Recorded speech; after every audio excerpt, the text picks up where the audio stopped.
So, welcome everybody. My name's Tom Metzler, and I want to welcome Tom you. Metzler of the Violin Shop. Exactly, that one. We're going to have an afternoon of cello tonal comparisons, and also comparing bows, which is a much more difficult prospect, but we'll do it.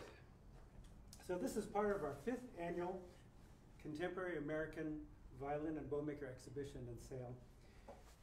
Just got underway yesterday. We'll be showcasing 54 of the top North American violin and bowmakers who also happen to be among the leading makers anywhere. So this is an extremely rare opportunity to be able to see, hear, and try this many fine instruments in one location. And they're all available for purchase. So I'd like to offer a few thank yous before we start. First, to all the fine makers who are represented here, who have spent untold days and months on these masterpieces. And also to the owners of our venue here, the Sons of the American Revolution. This is a genealogical library, but it's just so convenient for us to be here. And especially I'd like to thank my staff, my fine staff of 8. And yeah, I'd like to just read their names. So thank you, Emily, Julia, Alicia, Cynthia, Teru, Wesley, Sean, and Anthony. So most of you are holding a program that Alicia put together, which is really beautiful. You're welcome to take it home, write in it, write your notes in it. But if you don't want to keep it, please leave it behind so we can give to somebody else. So tonight, this afternoon, we have 7 cello bows and 13 cellos to hear and compare. And since we have so much to do, we'll try and not go longer than about 3.5 minutes. Does that sound good? I've got a warning light. Okay. Yeah. So our soloist will perform short excerpts of his choice on each cello, followed by any commentary he may wish to share. And then we'll quickly move on to the next one. At the end, we've reserved a little time so that if you have audience favorites that you'd like to compare side by side, we can also do that. So let's get started. We're pleased to have with us tonight the principal cellist of the LFL. Please welcome Bob deMaine. Thank you. This is the second time I've done this event, and I'm excited. I'm happy that we were able to meet in person as well as, you know, it gets. And this was actually, I'll have to give Bob credit for this because we were going to do an all virtual program, and he rightfully pointed out that it would lose a lot of that interaction between listener and player and you know, all sorts of other things. So glad we took your advice. Thanks. Yeah, that's great. So I guess we're going to get started with some bows. Yes, we are. All right. So the first bow was made by Thomas Dignan in Boston. Okay. You've already talked about your cello, right? I have, but just in case you know, you missed it, this is an 1841 or 1845, not sure, J.B. Violin, and yeah, so it's my main instrument that I use. So this is the bow by Tom Dignan? Tom Dignan. From Boston. Okay, great. I always find it's best to go sort of stream of consciousness with playing, see where it leads, but I will play. Oh, that's nice. So, am I allowed to say that? I don't want to like weigh things to it. I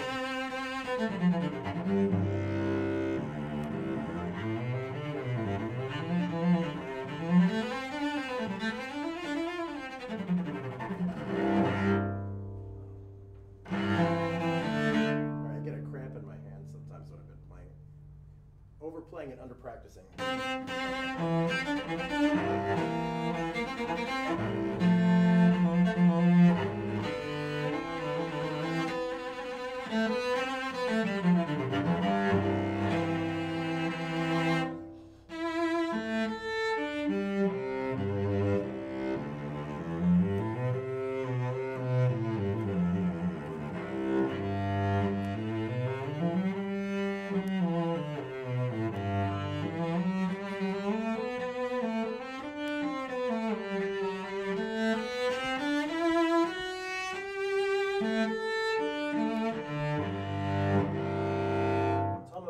go back and forth between this bow and my bow? Oh, yeah, please. Because it might highlight a couple of things. I like how Thomas Dignan's bow brings out a certain depth and warmth in the instrument.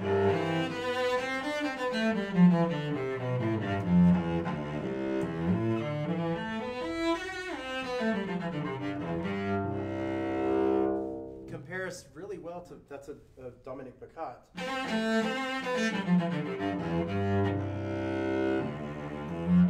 Under my ear, it's getting some more warmth.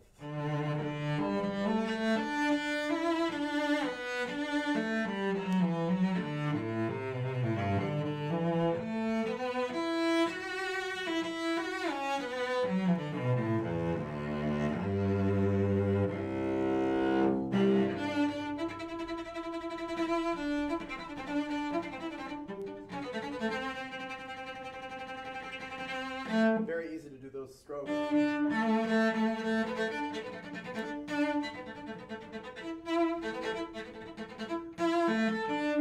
How much is this? I really like this bow a lot. I'm allowed to talk and play. Sorry about my hand, folks. It's like really giving me some trouble. I just need to like walk it off here. Oh, you only have 90 more minutes. So. That's all right. Is the time to move to the next bow? Or? Yeah. Well, I mean, there is, I usually am able to make a decision about whether I really like something or really just like I've got some, or do I have something that's already better than this? It doesn't take me very long, and I want to keep playing on this bow. It's really, really terrific. It's wonderful. Cool. Wonderful. Yeah. Congrats to Thomas. Fantastic. So bow number 2 was made by David Forbes in Gainesville, Florida. That one feels like it's about 81 or 80. I do have the weight right here. 79.1. Okay, and this one's maybe 83, 84. It's got that. 78. Oh, no kidding. Okay, it's just, it balances everything. I just really miss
It's another case of like, they've figured it out. These are spectacular tools. I mean, I hate to say tools, tools and works of art. When it rapidly becomes part of your limb, that's a good sign.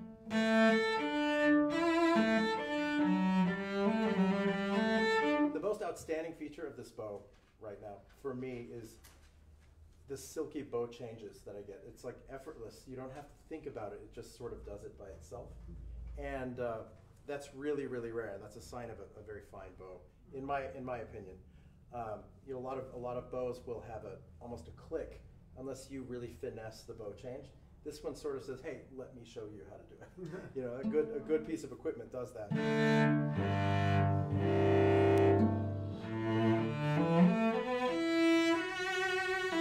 It reminds me of my mother was a cellist, and her bow was a Warren that had that same quality of the very silky bow changes. But are we doing okay on time? Yeah, I think we can keep going. Should we keep going? Yeah. Is this an adequate? Am I doing adequately for each? I mean, Yes. if you have any requests for me to play different stuff, let me know. I'm kind of in noodling mode here.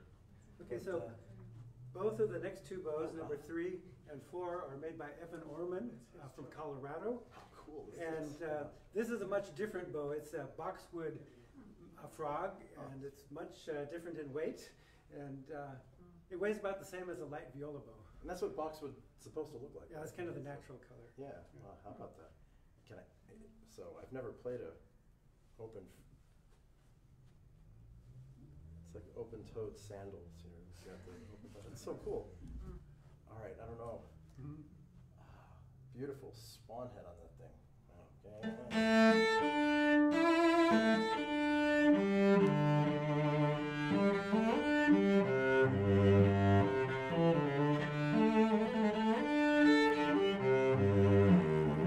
You can definitely feel like the sort of Tourt, what's the maker, not Pajot, it started with a P.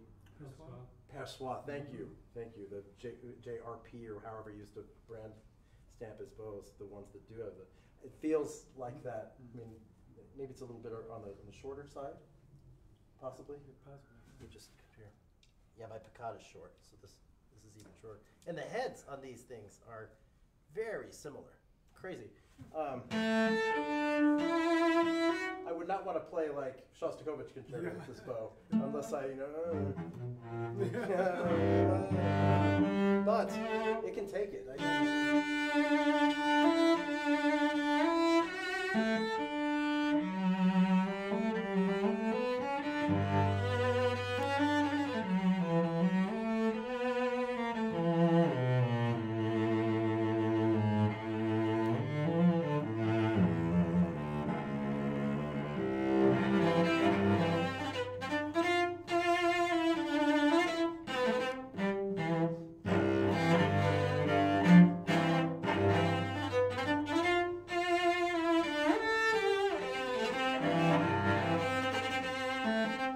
Feels very, very fresh right now. I can tell it needs to be played in a little bit, but it's a magnificent bow.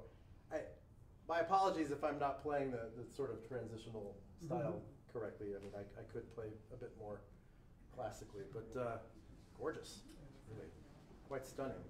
What they're doing with the thread and tinsel. The next one is also by Evan Orman, and this is a Viome copy. Oh, I see this. Viome seating. The telltale frog. And this is what, about 77? 68. No! Yeah, Really? like I said, like a light viola bow. That's crazy. That's even lighter than that Bazin you guys were here, mine. Yes. That's 69 grams. Crazy. Okay.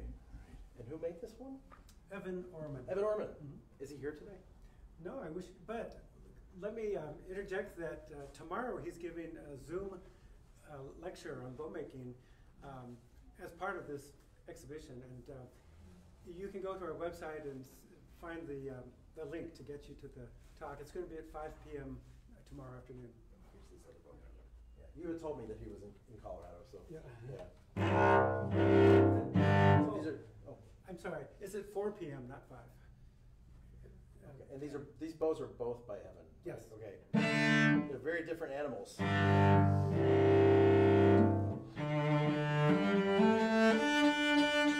This one says, "Go to the bridge, my boy."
sound. They are. I don't know if I can be objective because it's like every time I pick up a bow that's great, it's like, oh, I want this one. It's like that little kid in me gets reawakened. And I mean, this bow has a tendency to want to be on the string. So when you approach, like say, a more virtuosic stroke, like sort of a sautier, or even those have to be approached a little bit more carefully. You have to put a bit of thought into it.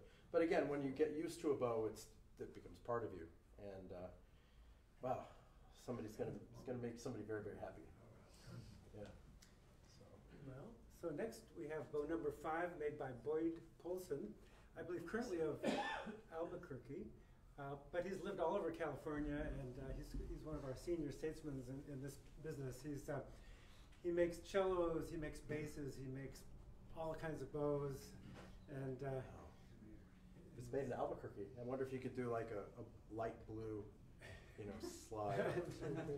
A little Breaking Bad. Yeah, I'm sure he's tired of hearing that. The weight on that is like 80. Gotta be. Oh, we'll see how close you are here. It's 79.8. Yeah, I'm bad. No. You get a feel for these things, but I've been very wrong.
It's got a lot of oxygen in it. I like that.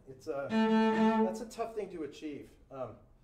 Yeah, this bow has a little bit more of a tendency to want to like what this bow does naturally. Really, this is not meant to be a criticism at all. What it does naturally, that bow does not do naturally. You have to put a little bit of thought into it, I believe. But again, it depends on the player.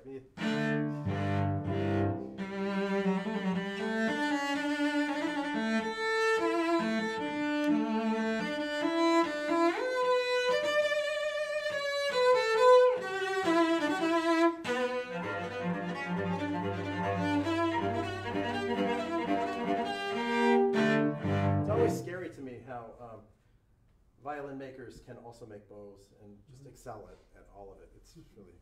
It's quite a different pursuit, right? But again, it's like there's nothing critical to say other than certain bows do certain things better than others. But I mean, these bows all do it all. So. Well, next we have a really interesting bow by David Russell Young, also of Colorado. And this is gold mounted, but it also has really stunning artificial pearl, synthetic pearl. That's just really amazing to look at. That really is. Oh, look at that. Is that? That's gorgeous. Who's the maker again? Sorry? David Russell Young. David Russell Young. And he is where? He's in Longmont, Colorado.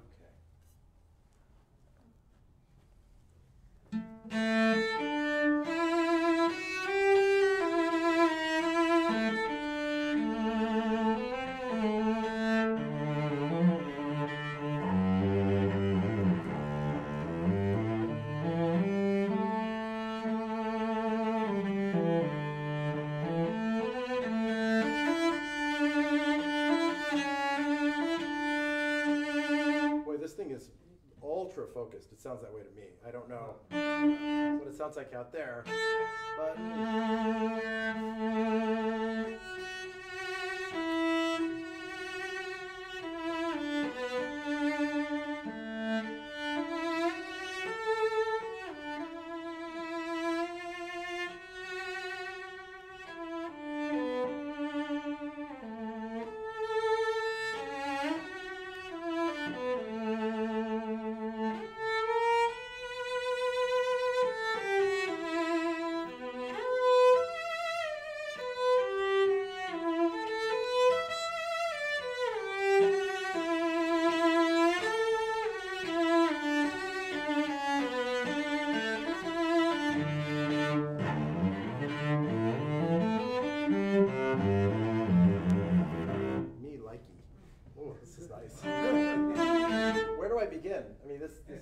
this bow is just superb. I mean,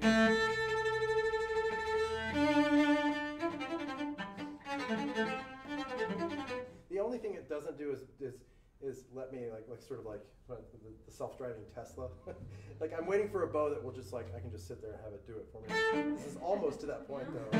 It's a great bow can not only just sound great on the instrument, but it can also work wonders for the other hand. Like the colors that you were attempting to get with, say, your old bow just happen with the bow, and then you can do other things or relax more with the left hand. I've learned that the hard way. There's a certain bow that it's a lot of volume, but I ended up really messing up my left hand because I was going like overdrive with the vibrato to try to create the magic that my old bow did naturally. So it's a weird balance. Set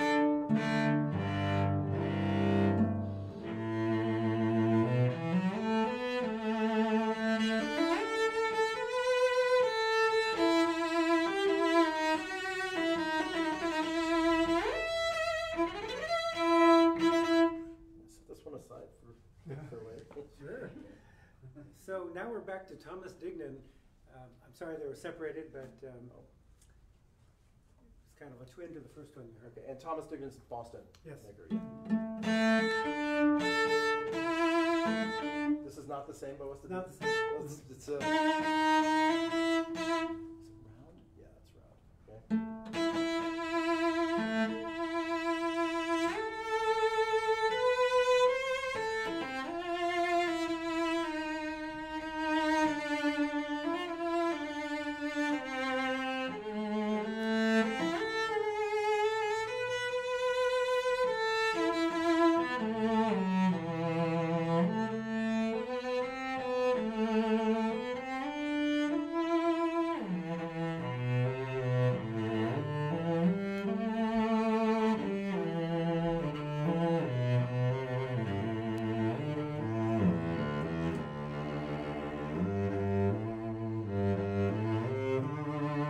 Colorful, his stuff.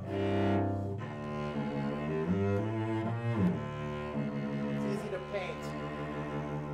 Tone paint.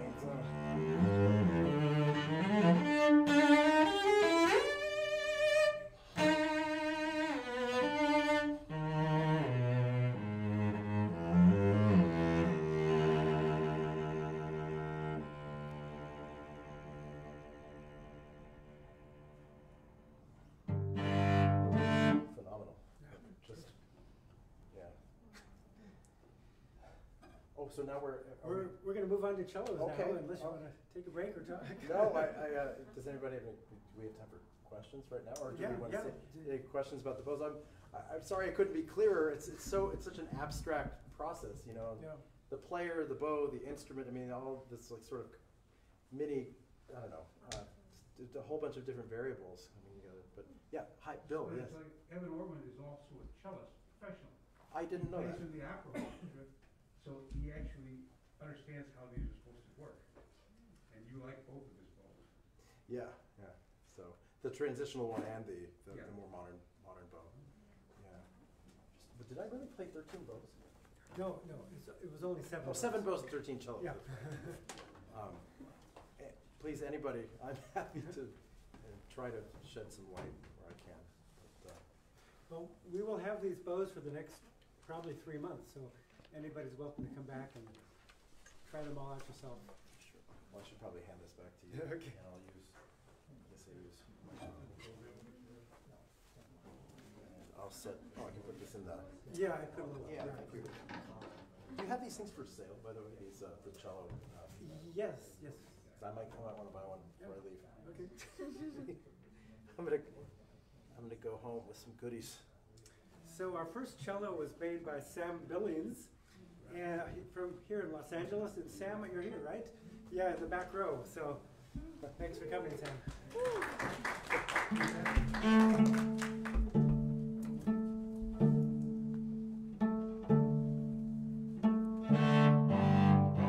you mind if I remove the wolf eliminator? Because often they Sure. let me just hand that to you.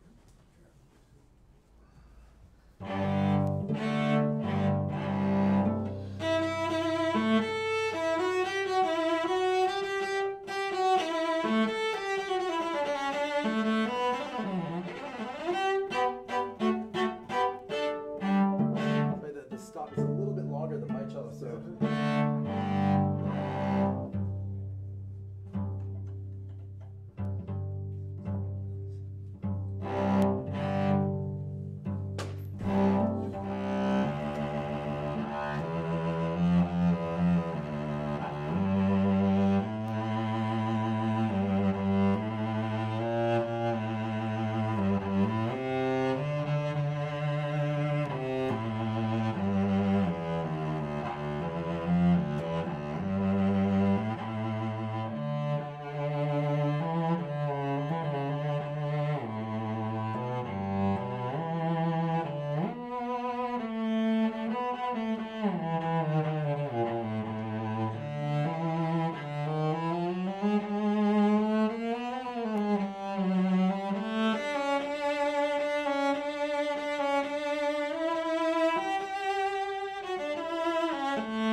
Cello that sounds like, you know, Sam, I hope it's all right for me to say this, but like every string comes out of the string below it, and it all sounds like a great Cremonese cello. Like the A string just sounds like you're going up high on the D string almost. It's got that kind of velvety quality that I hope is translating across the footlights. It's really amazing cello, and very easy to play too.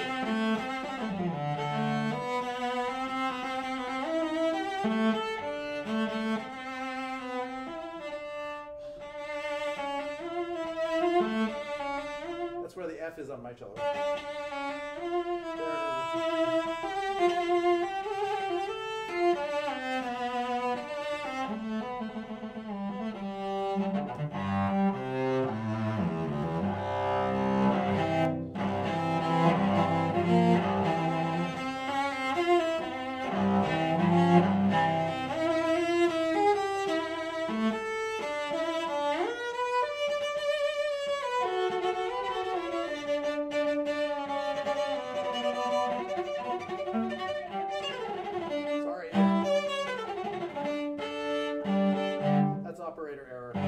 it is.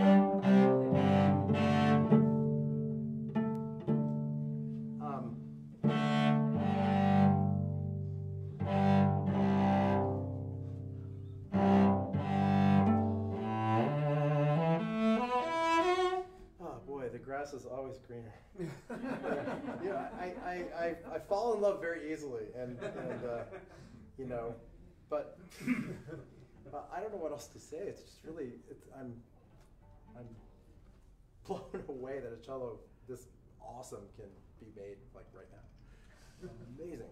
Okay, well, I don't know. Well, I'm terrible at this.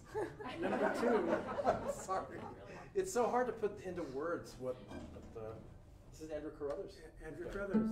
And if I might say that after the bow talk tomorrow, Andy Carruthers will be giving a violin making lecture at 5 p.m. Also on Facebook, right? Facebook. I thought you said Botox for a second. Oh, this must must be, Andrew makes a Guadagnini pattern, right? Is this what, I believe? I know. It feels that way. Yeah. It's like that mini Montagnana, like the Guad. I don't really know about it.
Accustomed to so much warmth under the ear. The viome is like dynamite. It explodes in your face. This is more subtle.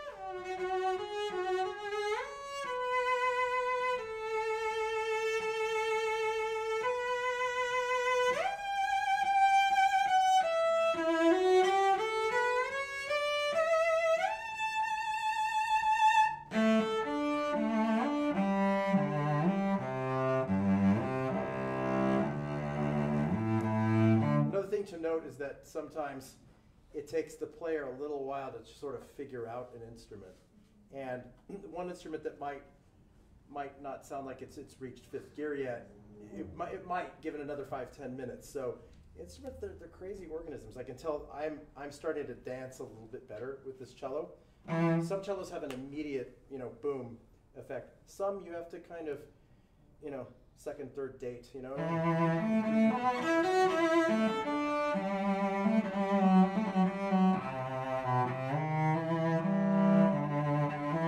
Very, very special instrument. Bravo, Andrew. So moving on to cello number 3 by Michael Fischer, who's with us tonight. Hey, Michael. Okay.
super responsive. Like I want to play fast on this cello because it's easy. It's like lightning quick, and yeah, wow. I mean,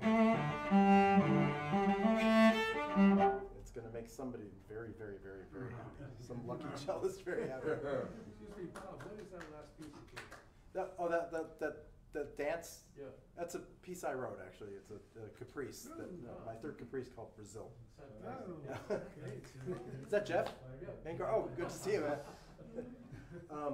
So bravo, Michael. Really, just superb.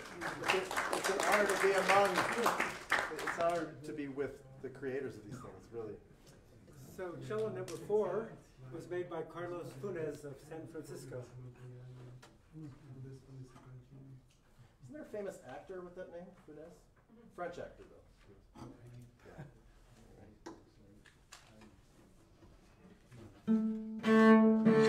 Carlos Funes, yeah, I know that name.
Try the Lohmann, Colorado bow on this cello. I have a sneaking suspicion that might be 5-time. Yeah, of course. This is not the right bow for this cello.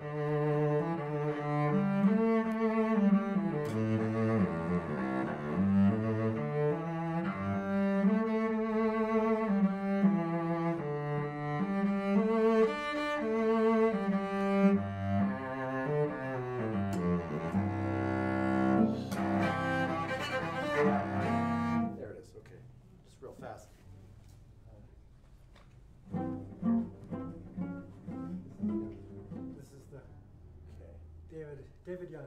That's right. Just have a suspicion this might.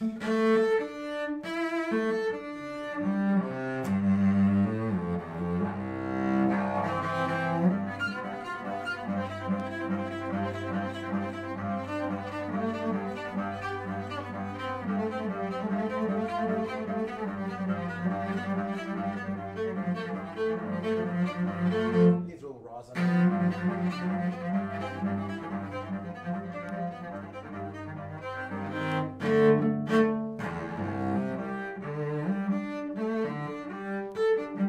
Honestly, I think I would definitely change a couple things about the setup of this instrument.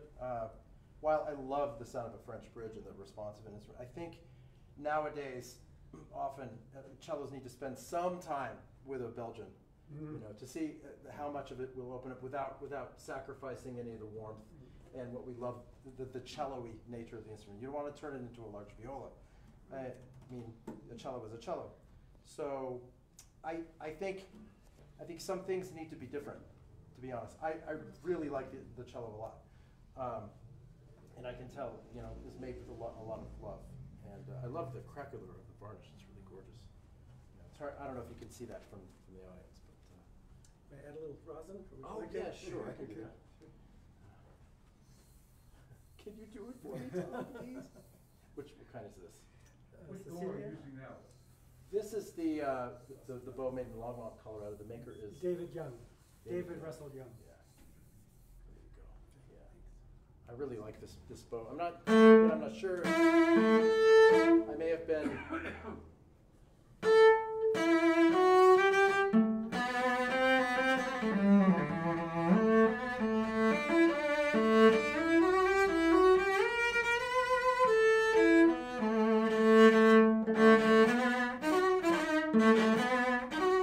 Strings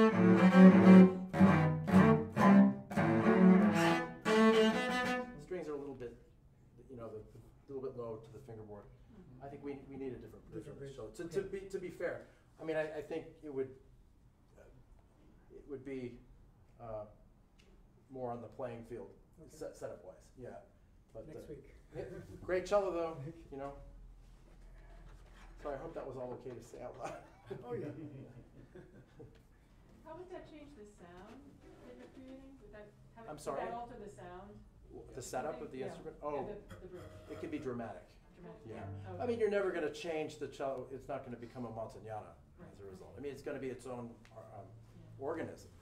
But it can really, you know, some people look good in Calvin Klein, some people look good in Armani. So it depends on the cut. Right? So number 5 was made by Stephen Lohmann from Fair Oaks, California. Look at that back. Wow. Oh. I guess I'll use mine. I'm going to keep this though. Thank you. You're going to have to pry it from my cold dead hands.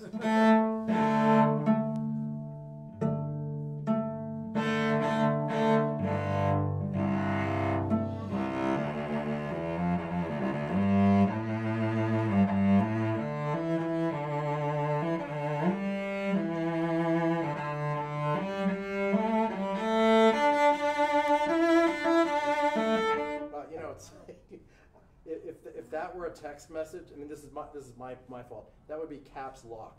You know, it's so easy to make a lot of sound on this cello. And I sit down and I'm like, okay, I gotta project, because we cellists, we're all persecuted people. We just want to matter, you know.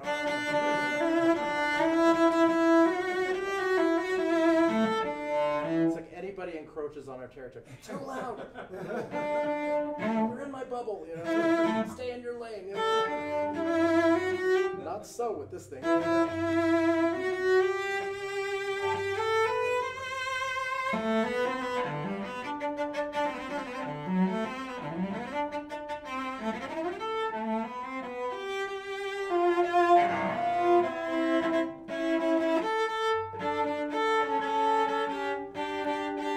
Talking about with wolf tones, but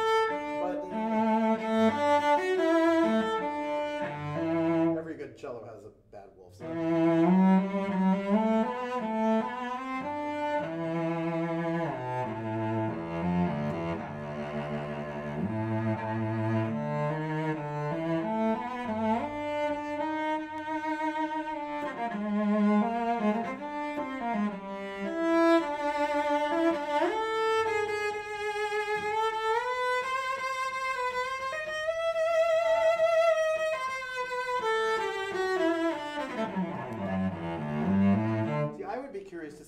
French bridge would do with this cello, because it's very bright, and you know it's definitely worth having at least one of each when you have an instrument. This is so nice, so nice, and what a gorgeous piece of art that is.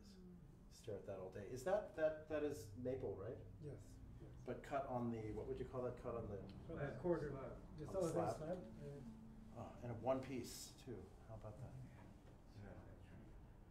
I don't know what else to say other than it's fun to play. I don't want to put these down, but I guess should we move? Yeah, we should move on.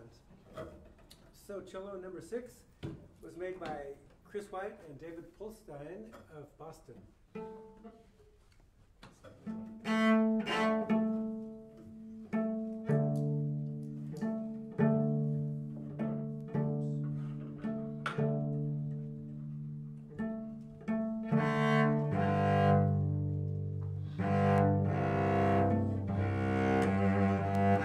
People.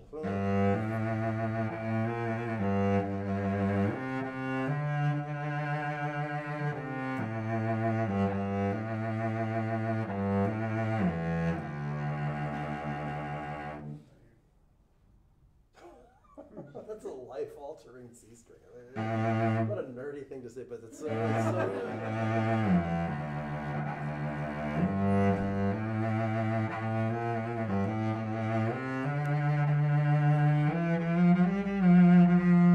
they've got to have one of those internal wolf eliminator things.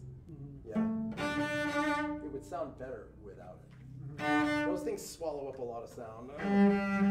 It's better to put, you know, you're never going to grow a great rose bush without thorns. I mean, come on, you got to be able to put up with the wolf tongue. Mhm. Find a way around it.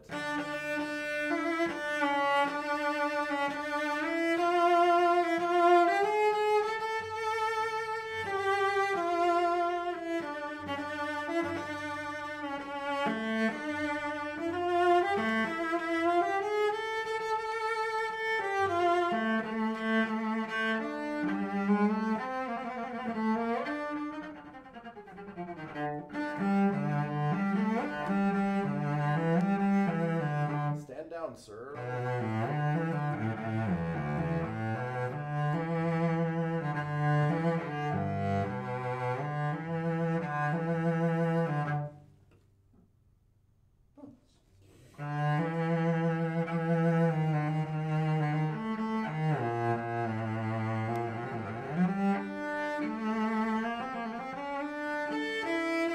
This is one of those really schmancy end pins. It's got like, you know, uranium in the middle of it or something. It's ridiculously sonorous. I mean, it's like, it's very resonant on the low end.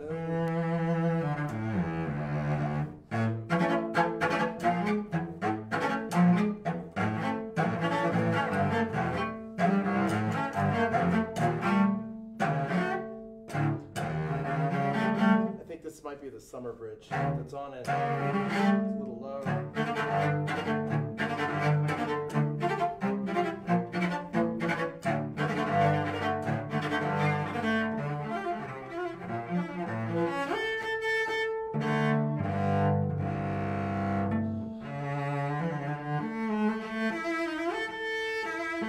And since it came from Boston too, the weather change, and so dry here, and you know, again, here's a case where I think a Belgian bridge, this is a French style bridge, but a Belgian bridge can often not just make, it's not just about volume, it's about the certain quality of sound, like sort of unveiling what might have been sort of latent in the sound before. Does that make any sense?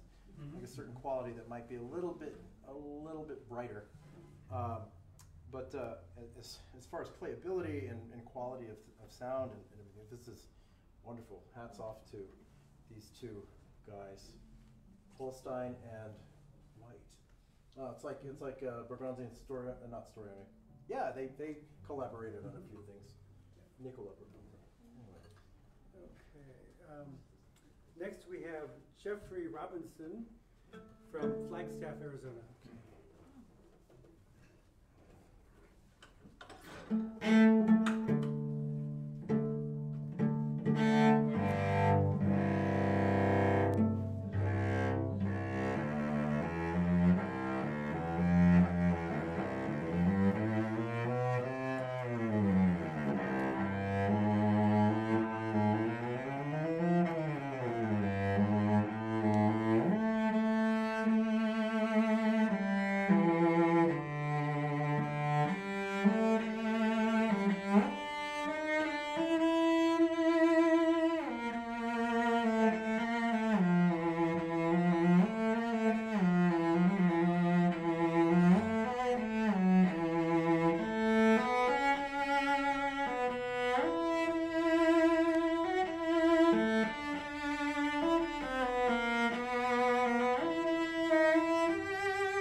would when there's no conversation. It's like I was trying to think of something to say. Like I can't think of it. It's so abstract, you know, to put these things into words. I'm just noticing something fishy going on here. The saddle is coming undone. Oh, is it? It's pulling back a bit, but so I don't know if that's affecting the sound at all. Probably not too much, but I remember a time when playing modern instruments across the board are so superior to what they were. I hope I'm not stepping on any toes here by saying this. I'm such a meathead, so please forgive me, but it's just like head and shoulders above what it was like when I was a kid. I remember I had a pretty discriminating ear when I was a kid, and I was a snob back then too. and now it's like I cannot imagine what these instruments are going to be like in 100 years. I mean, we won't know. Well, you might. But anyway, this is really fabulous. It's just such a great experience. Very humbling. So cello number 8 was made by Charles Rufino from Long Island, New York. I know who this maker is.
Some instruments just encourage you to play certain ways, certain things.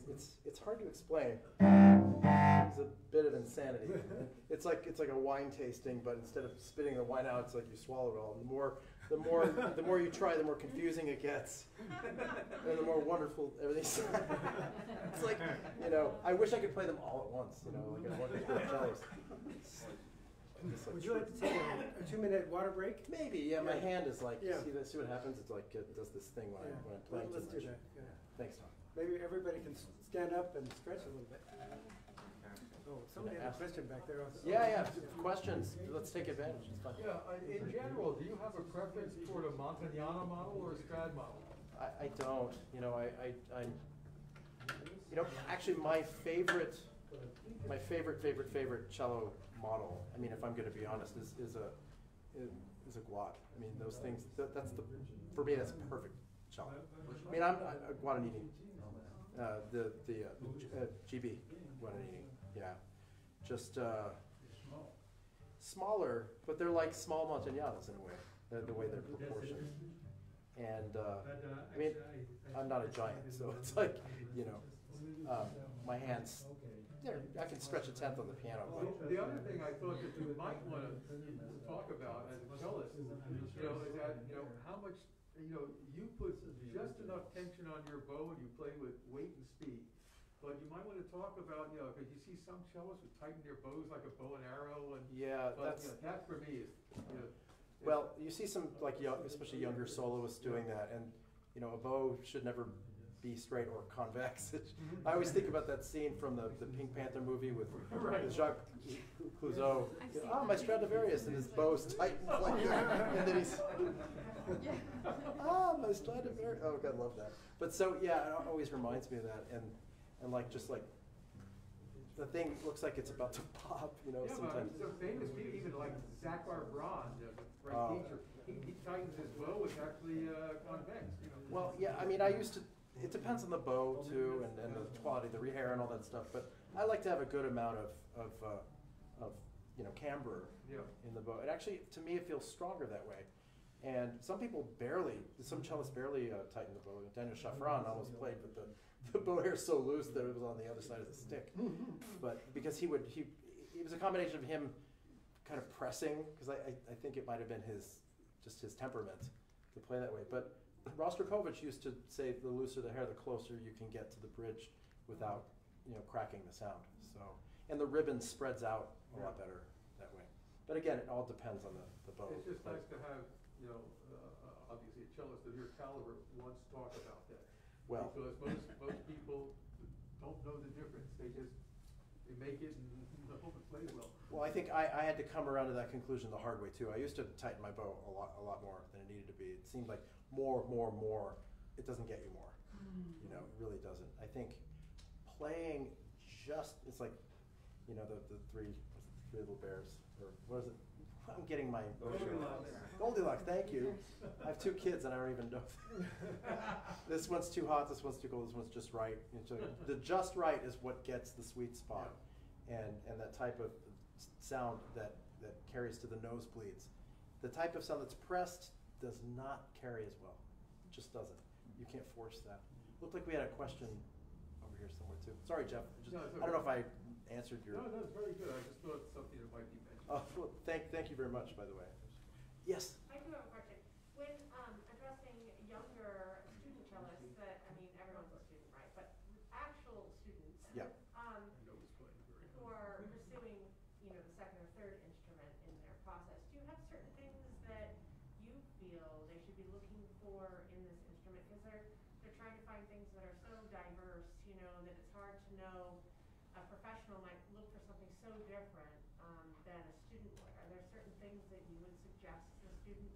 Well, so you're talking about, again, which level of student? Like high school-ish, intermediate, advanced, but, And also taking into account how, like, the level of seriousness and what they plan on doing with music, and like if they're doing it because they enjoy it, or are they doing it to have another line on their college application form, or enjoyment, a lifetime of enjoyment. Yeah. Well, gosh, you mean what to look for in an instrument? Yeah. You're looking at it right now. I mean, these things they're affordable. I mean, sure, you could probably buy the mass-produced, made in wherever instrument that you play one out of every 50 is going to be fantastic. They crushed it. They got it just right on that one instrument. But there was no accident in any of these, and these are way better investments, I think. But I'm a big advocate for modern cellos. I own probably 13 or 14 of them myself. So, and I'm banking on them being good investments. So, yeah, my wife calls our house a foster home for cellos and bows.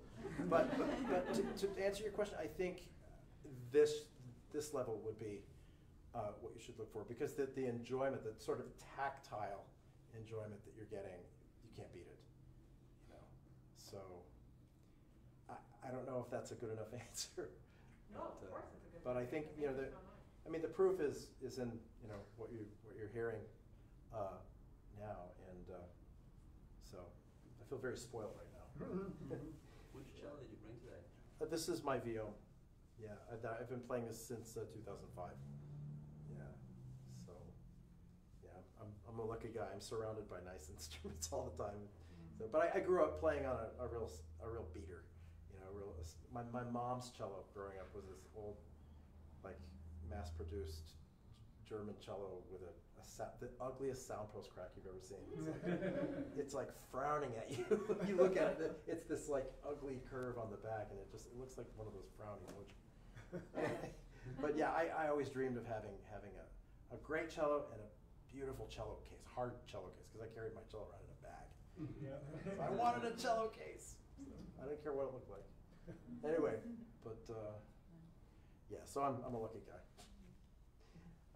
People are saying, well, why don't you play on the Strat? I'm like, oh, it's such a hard question to answer. It's such a complicated cello.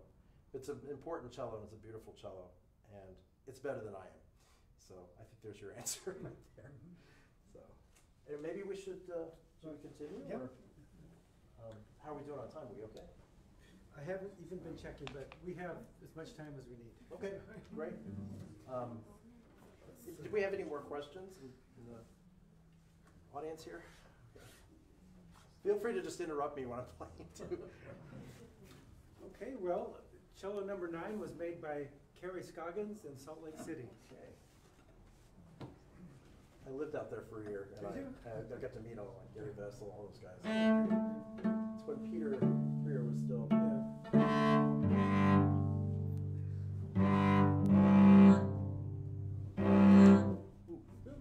It sounds like we got a. Oh, this is a Chris pin. We'll blame Chris. Chris Dungy. The Chris pin. Yeah, no, I think it's all right. Maybe it's just an artifact of the mic. I don't think it's the cello that's doing it.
Of like ease in playing.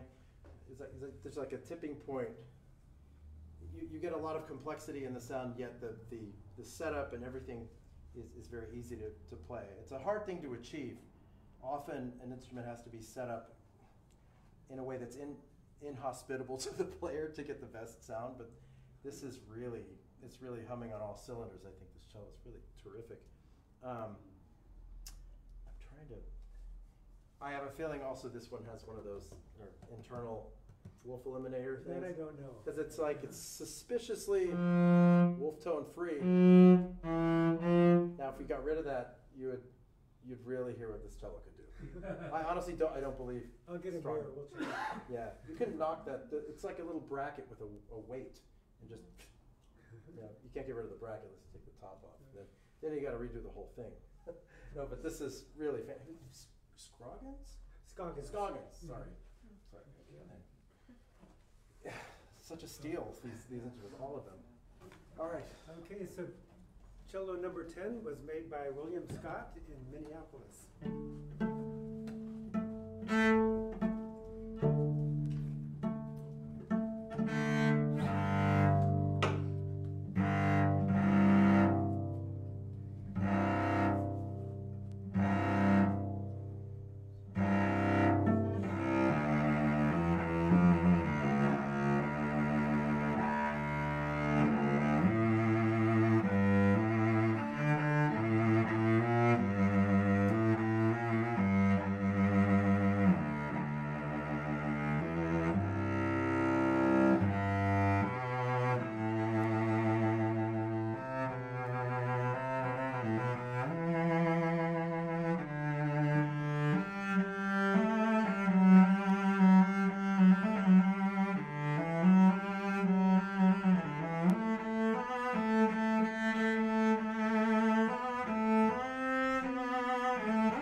It's got a bit of an afterburner effect to the sound. It's got some power behind it.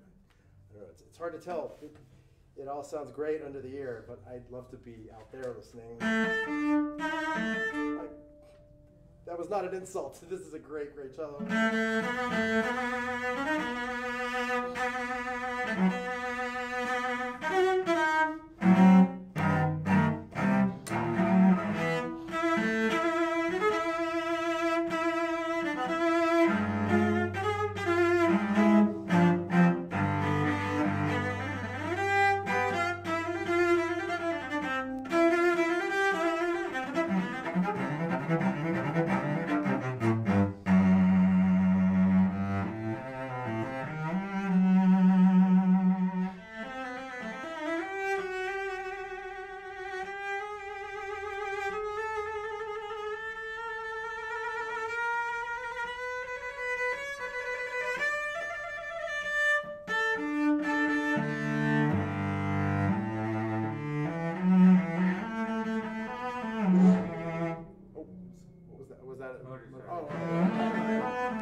I'm so lost in this instrument. It's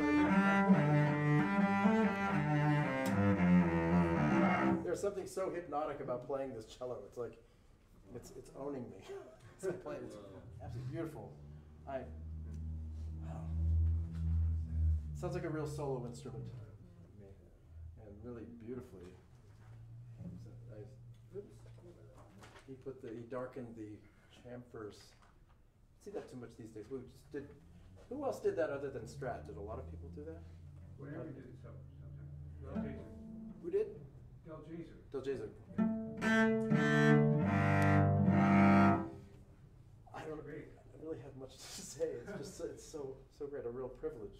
Thank you. Oh, great. Yeah. Also, Bill Scott is president of the Violin Society of America. Yeah. He's in charge of the whole thing and arranging the next convention. My favorite one.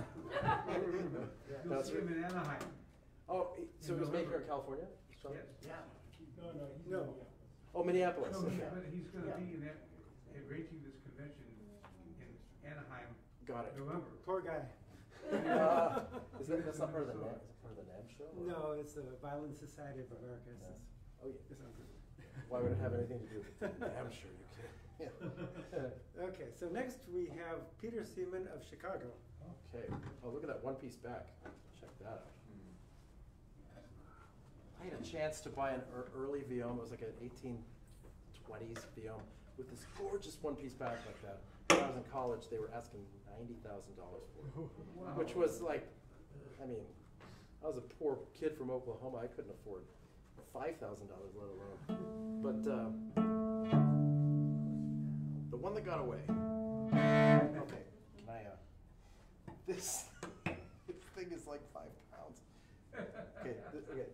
Can I hand that to you? Yep. Save that for your next fishing trip.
Eliminator once? Yep. Just, It's here somewhere. yeah, I think maybe it is merited here.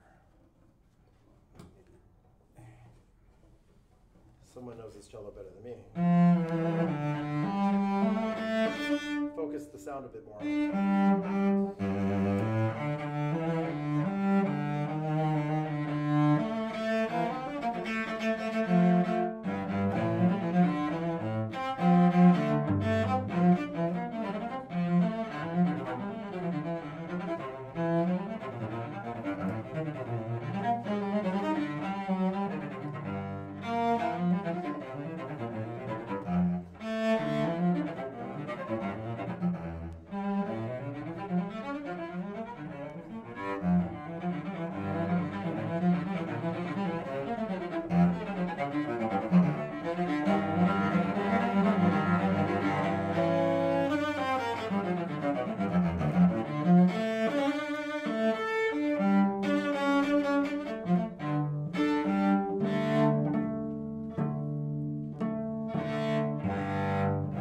Sounds a certain way under the ear can often sound very different out there, and it sounds quite dark, very caramelly under the ear. But it could be, I don't know what it's sounding like out there. Darker. Yeah. But some of the best instruments under your ear sound like they're stuffed full of towels, and then out in the audience, it's like dominant. It depends on a lot of things. If an instrument has a certain charisma that I suspect this one does have, it may stand out even if it's not as loud as some other instruments. It's not always, projection's not about loud. It's not. It's part of it, but I don't think it's the most important part. But it's great cello. Fantastic. Right. Yeah.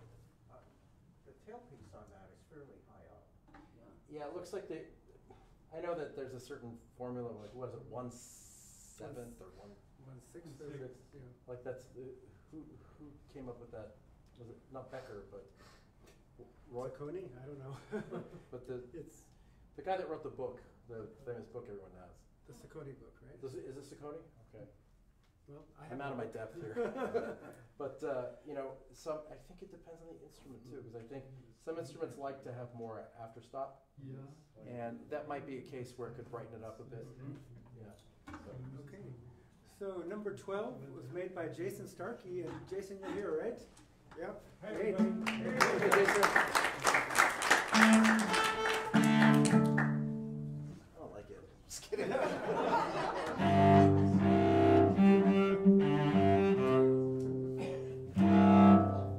Oops. Oh, that's why. Oh, yeah. I almost made a joke. I'm glad I didn't.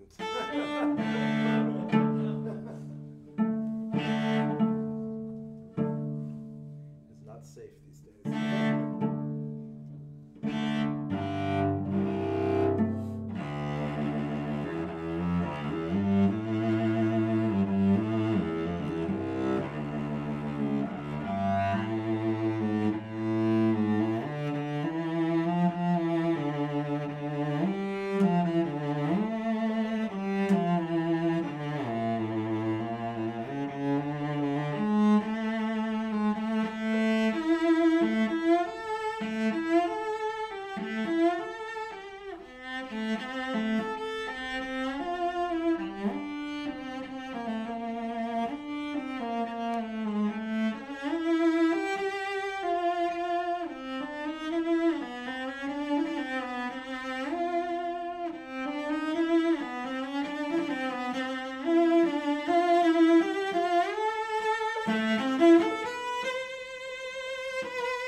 That's where I stop. You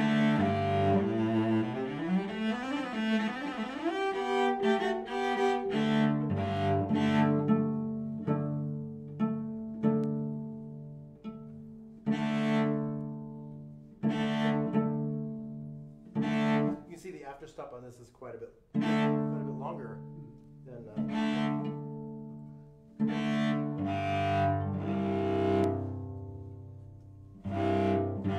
It's okay if I gush in front of. It's really fantastic.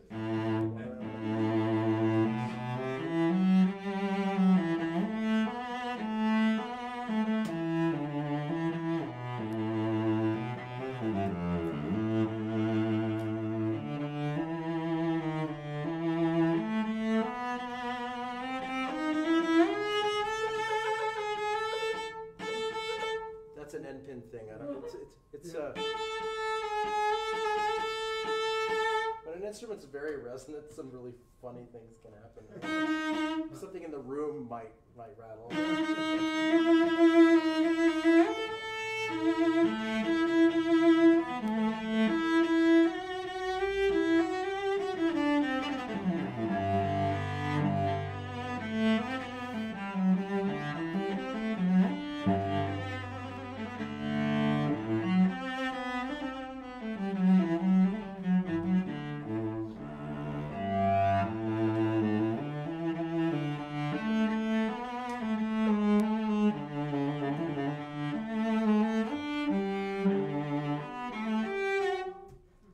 Speed dating stuff with the cello. It's you know, it's kind of cruel because you start to dance with it and get to know it, and some instruments are like, no, come again. You know, like I remember an experience I had with a Montagnana that when I played it the first time, and I had it for 6 weeks, and I took it and I played it. It's like, this thing's all right. It's no better than anything else on it, you know. Now, like, I picked it up 5 minutes later, and then I was like, oh. You know, it's one of those things where the instrument's saying, look, come here, let me show you how it's done. It's spooky how that works, and after that point, I was afraid to get it out of the case. I was so in love with it, and I ended up I didn't get to keep it, but I had it for 6 weeks, and it really changed me, you know, in my playing. It's a long time ago, but there's an element of that in every single cello that I play on, because it takes a few minutes to really, you know, dance with the instrument, if that makes sense. So bravo, it was really fantastic. It's great stuff. How many cellos have you made? That was 30. 30. Yeah. Wow. Well, this is our last cello, number 13, made by Chris Ulbricht of, where is he? Indianapolis.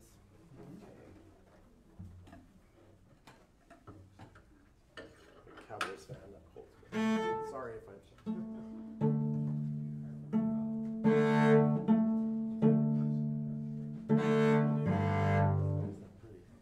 What year is this cello? It's. It is 2018. Oh, so it's new.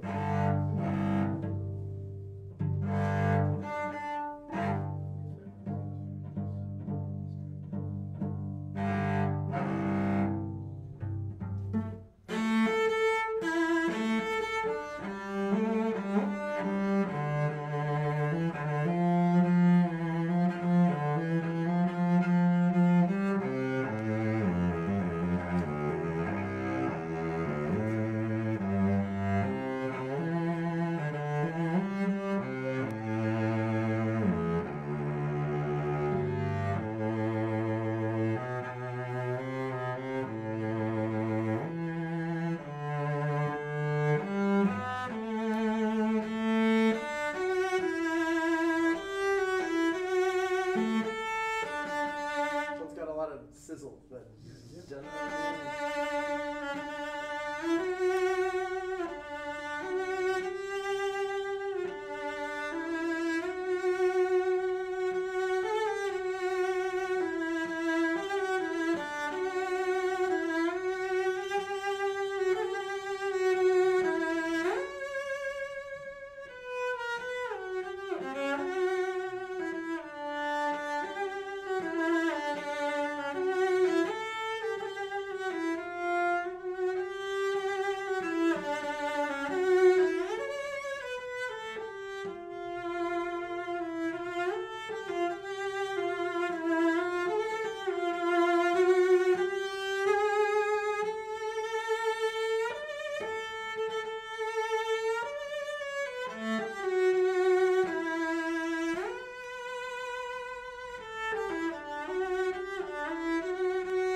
clearly. It's really very satisfying under the ear.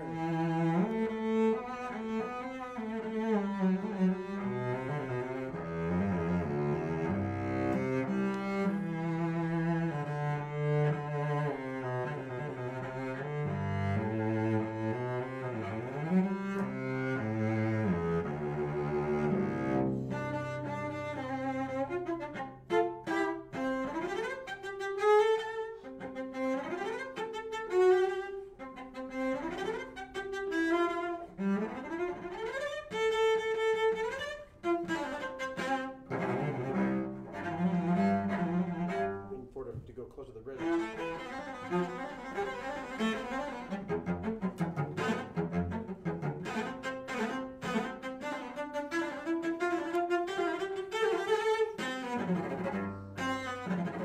1 second. Again, it's the same thing. You've got to live with it for 10 more seconds.